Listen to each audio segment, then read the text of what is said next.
তোমাদের তো বলা হলো স্কুলের মধ্যে সরস্বতী পুজো হবে না? এখানে সমস্যাটা কি স্যার? স্কুলের বাইরেই তো হচ্ছে। তোমার সাথে আমি কোনো কথা বলবো না। আজকে বাঙালি সনাতনী এটা হিন্দুরা বাংলাদেশ দেখুক, না পাকিস্তান সেটাই মা বলি ভাই। সরস্বতী আজকে বাংলাদেশের কথা আমরা বলি, পশ্চিমবঙ্গ কিছু পার্থক্য নেই। মা সরস্বতী পশ্চিমবঙ্গ স্কুল থেকে বেরিয়ে ফুটপাতে আশ্রয় নিতে হচ্ছে। আমরা ফুটপাতেই পুজো করবো। এরপরে যদি সনাতনী হিন্দুরা না জাগে আর কিছু বলার নেই। বাংলাদেশ হতে আর বেশি দিন বাকি নেই পশ্চিমবঙ্গ।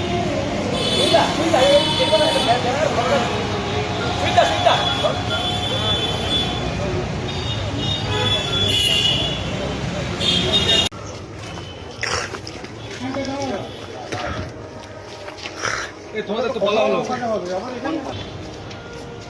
স্কুলের মধ্যে সরস্বতী পুজো হবে না? এখানে সমস্যাটা কি স্যার? স্কুলের বাইরেই তো হচ্ছে। তোমার সাথে আমি কোনো কথা বলবো না। আজকে বাঙালি সনাতনী এটা হিন্দুরা বাংলাদেশ দেখুক, না পাকিস্তান সেটাই মা বলি ভাই। সরস্বতী আজকে বাংলাদেশের কথা আমরা বলি, পশ্চিমবঙ্গ কিছু পার্থক্য নেই। মা সরস্বতী পশ্চিমবঙ্গ স্কুল থেকে বেরিয়ে ফুটপাতে আশ্রয় নিতে হচ্ছে। আমরা ফুটপাতেই পুজো করবো। এরপরে যদি সনাতনী হিন্দুরা না জাগে আর কিছু বলার নেই। বাংলাদেশ হতে আর বেশি দিন বাকি নেই পশ্চিমবঙ্গ।